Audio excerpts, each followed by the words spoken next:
Hi girls and guys, it's Mr. Tracky and we're on the right track. In today's video, I'm going to give you what I believe are the best audio settings for Call of Duty Black Ops 4 multiplayer.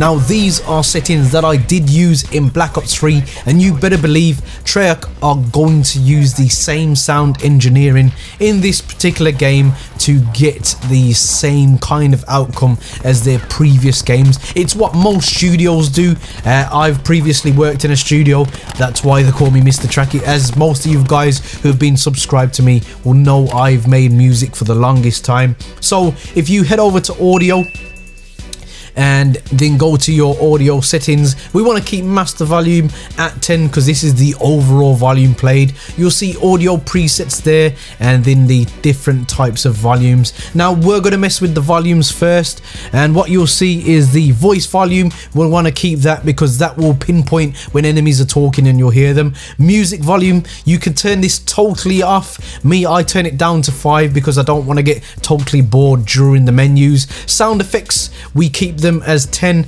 and then the cinematic volume we will turn down to 5. Now we have 5 different audio presets: the Treyarch mix, and then we have the bass boost mix, the high boost, Supercrunch, and then we have the final mix at the end. Now the one that you're going to want to use is going to be high boost, but before we talk about high boost, I know a lot of people like to use Supercrunch. Now I understand why people may want to use Supercrunch, because it does turn up the entirety of volume across the board, but from a sound engineer's perspective, basically there's going to be an absence of punch and a lack of dynamics because things are going to be choked, because basically what's happened in Supercrunch is there's a sheer amount of over compression, so certain sounds won't actually sound where they are, if that makes any sense. There's a lack of dynamics, so if something was further away, the compression will actually make it sound a lot closer than it actually is, if that makes sense to anybody. What I prefer to use is high boost. Now there's a reason why I use high boost.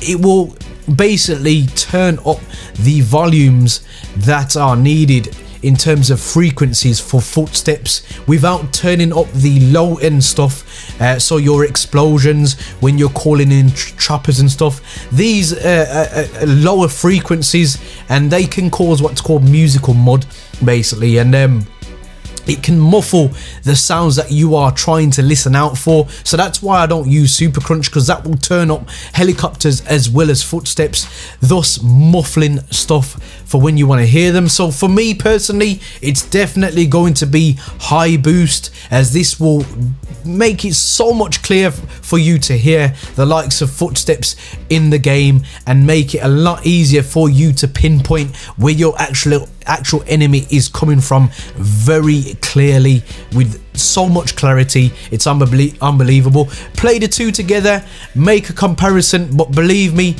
I believe Supercrunch just turns up the overall volume of the game using compression and, in my personal opinion, over compressing the game. It does sound nice to start with, but when you are trying to listen to a game for a long period of time, just like your eyes and just like your body, your ears do get fatigued, and Supercrunch is going to fatigue you. Eventually your ears won't be able to pick off enemies as quick. Now also, if you haven't seen my best class setup for stealth, this actual preset here, high boost, will work perfectly with this particular setup, which I will link down in the description for that particular video. I will leave a thumbnail up at the end of this video as well, which you can directly click on and go straight over to that video. Guys, there are many buttons you could hit, but the like and subscribe button, I hope they took your fancy, and as always guys, don't forget to stay on the right track. Peace.